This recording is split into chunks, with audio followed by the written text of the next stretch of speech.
nhớ ra ba thua em huyền có tờ giáo tôi là tôi huyền là đồ ba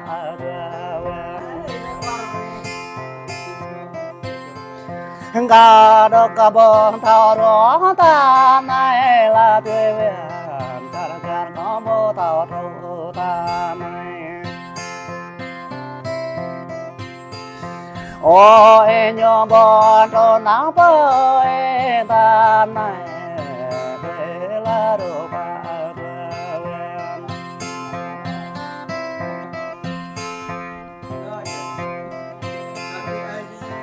nhớ ra ba đuôi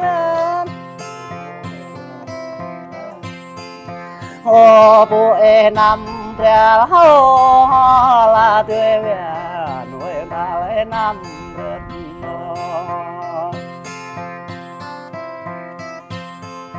một năm e năm đã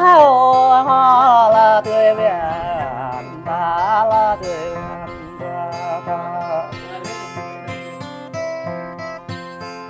nhập trai có nhiều lúa cho giới năm nay là tươi biển quay thừa có nhiều lúa say như tươi biển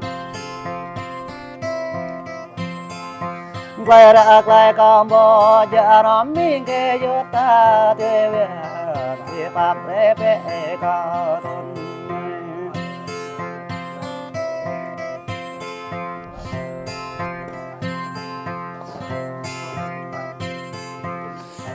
nhớ ra ba đuôi huyền có tựa giáo tôi là tươi biển huyền là đồ ba huyền gặp mà cả lâm cảng đất này là tươi biển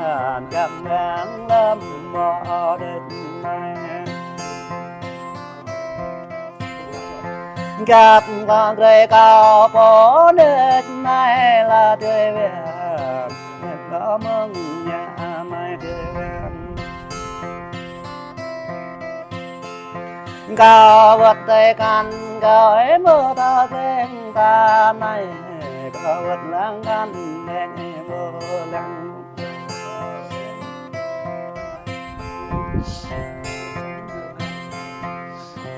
nhớ bố năm nó buồn kết có cao đến nghe lại 3 năm ý như năm đi con kẻ kẻ ông bị bệnh nhà có một lần tệ tôi bị bệnh câu mặt ra nào à qua Hàn Quốc về nhà thôi cái câu mò có cái gì có cái đấy nhà vô sang nhà tọa tà mà đây mà ngày qua nhỉ ê phải đơn hả cái tao mình ê đây là bè nên hợp câu còn có bé thơ em nằm ho cho bé nó cái break lại nhé anh cái break lại nhé bé em cho bé nó các bạn có một thằng tốt đấy cười nữa phó đó bé bình thường ta này nữa bè cái này cái lệ như này anh break lại qua nhé bé nó cho bé này phải đã coi 2 năm bây giờ bé đơn thấu chắc bạn đã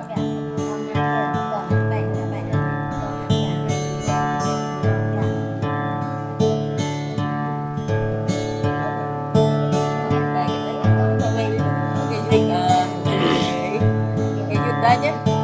làm gì hả con thằng bé ơ ngoại liên thơm thì cái kiểu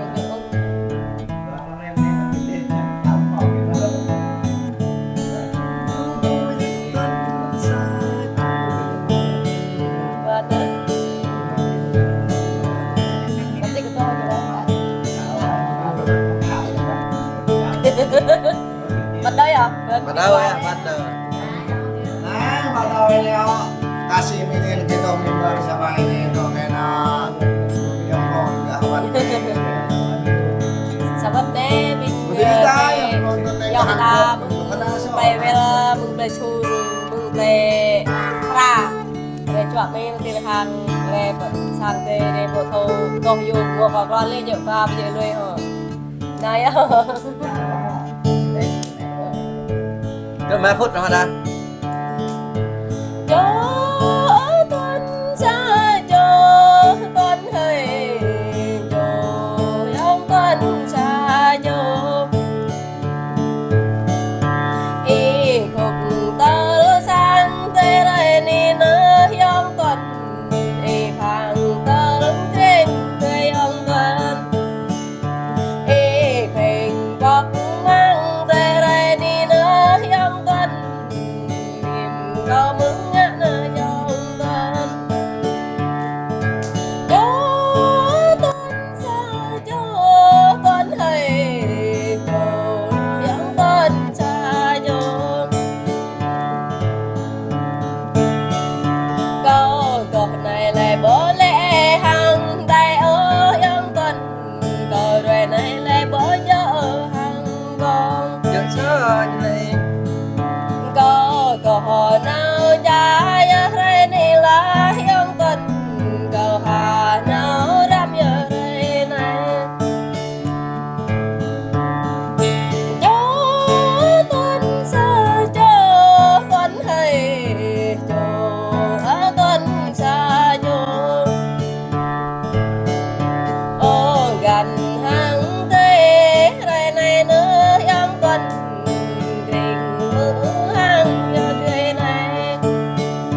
ô gần mưa đây giờ tươi này nữa trong tuần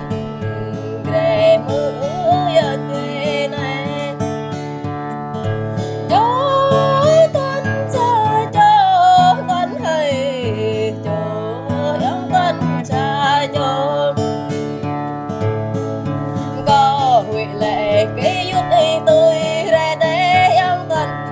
có huệ lệ tới đây tôi xuống có huệ để lệ bởi ơi tôi em đến nơi trong tuần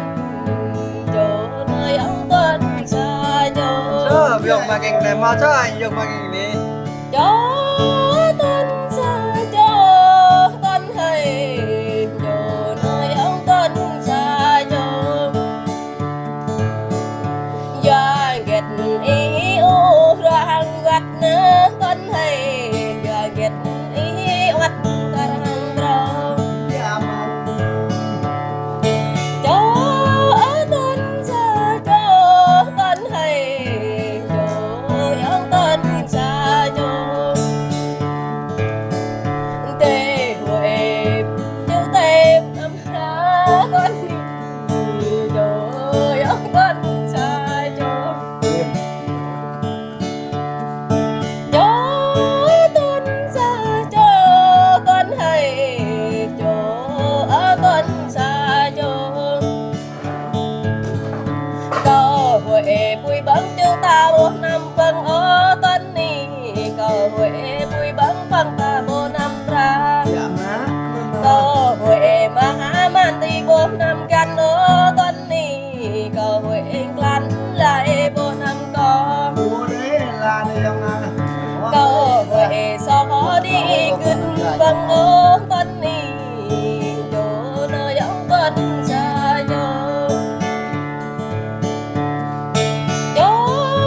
tuần xa cho tuần hay cho tuần xa cho ô gà gà tê thôn nên nó tuần ni nhiều tê cho cả cho định tê này nhiều nào cho cả phan định rồi này nữa tuần hay đầy nữa tuần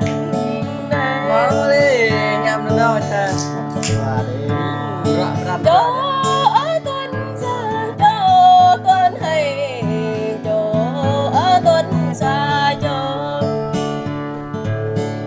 bình y dạ lan vô năm ra ya ô tuần hồ bình y dạ lan ya năm ra bia ô gần hàng tê thôn này nó tuần hay để nơi ông tuần xa cho phía là cái Như tao lấy được con. Nhớ ô em bị cái lệ cha cho cái lệ em bị cái lệ cái lệ lệ cái to có thấp nữa lệ là luôn lệ thao đong cái này chứ thế đom đua nha ดีกินแย่ Chuyện nó không kêu đấy. โตโตจะเว้ยโตขึ้นแต่ไรโตขึ้นโต Chuyện đơn thì tôi chút nhiều. nè Cái chỗ này nó đi lên. โตโตเยอะไหมโตโตกรอบมันโตเนี่ยไปดูโตเนี่ย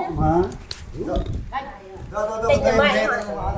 tôi ta thôi chuyện gái đó, hoặc cái đó ta. Anh ấy gái ta coi gái ăn ai gỡ. Giờ mình ba em lệ đám lắm. đầm thôi Anh em gái ta coi gái ăn rồi. mình đặt nghe Mình quan ít à. Mình quan tum phút ít. là quan โอ้โหประกันกี่โย